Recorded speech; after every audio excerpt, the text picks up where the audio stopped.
It was only 2 weeks after our wedding when everything fell apart. Life had seemed perfect. We had just returned from our honeymoon, and our small apartment still smelled of fresh paint and new furniture. My wife, Amina, had started a new job, and I was proud of her.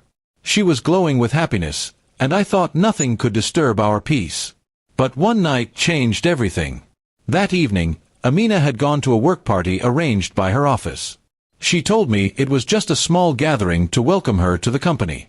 I didn't think twice about it and told her to enjoy herself. Around midnight, I texted her, but she didn't reply. I stayed awake for hours, worrying slightly but convincing myself she was just busy or had poor signal. The next morning, she came home looking pale and shaken. Her eyes were red, and her hands trembled as she tried to explain something, but her words didn't make sense. "Something terrible happened," she whispered. My heart sank. Then she said the unthinkable. She had woken up in another man's hotel room. My world went silent. I felt the ground slip beneath me. I didn't wait for more explanation. Anger took over me. I shouted, broke a glass on the table, and told her to get out of my sight. She cried, saying she didn't remember anything, that it was a mistake, that she was drugged or confused. But I couldn't hear her. The image in my head was enough to destroy everything I believed about us. For the next few days, I didn't speak to her. I stayed with my brother, avoiding her calls and messages.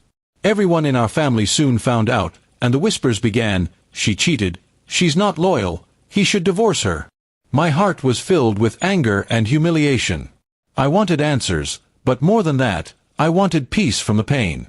Then one day, her friend Sanaa came to meet me. She looked nervous but determined.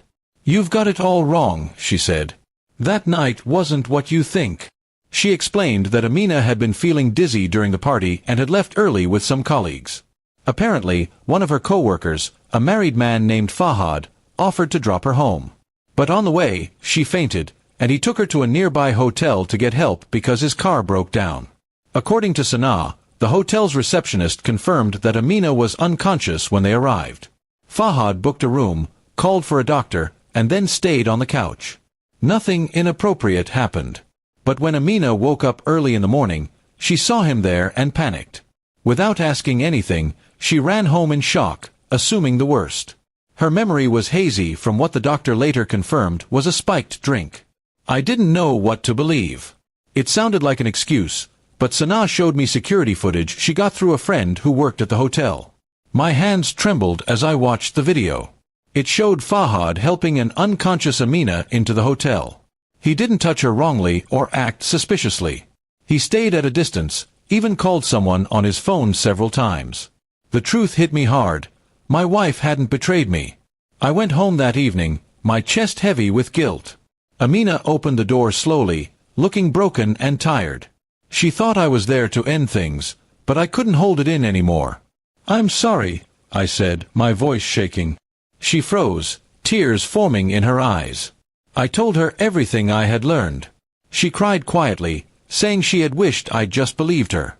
I didn't have an answer for that. We sat in silence for a long time. The damage was deep, but so was the love. Slowly, I reached for her hand, and for the first time in days, she didn't pull away. She leaned against me, trembling, and whispered, "I thought I lost you forever." I told her that trust takes time, but we would rebuild it, together. The following week, we met Fahad and his wife.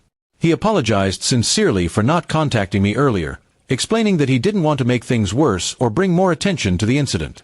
His wife confirmed everything. It was awkward and painful, but necessary. When we left, Amina seemed lighter, like a heavy weight had lifted from her heart. With time, the gossip faded, and people moved on. But I learned something important. Assumptions can destroy more than the truth ever could. Amina and I started therapy to rebuild what had been broken. We learned to communicate better, to trust again, and to give space for understanding before judgment. Months later, I looked at her across the dinner table and realized how close I had come to losing everything over a misunderstanding. Life isn't always clear, and mistakes can look worse than they are. What matters is how we face them together. Now, when I think about that night, I don't feel anger anymore, just gratitude that we survived it. Our love was tested in the cruelest way, But it taught us both that real relationships aren't built on perfection. They're built on forgiveness, faith, and the courage to see beyond the surface.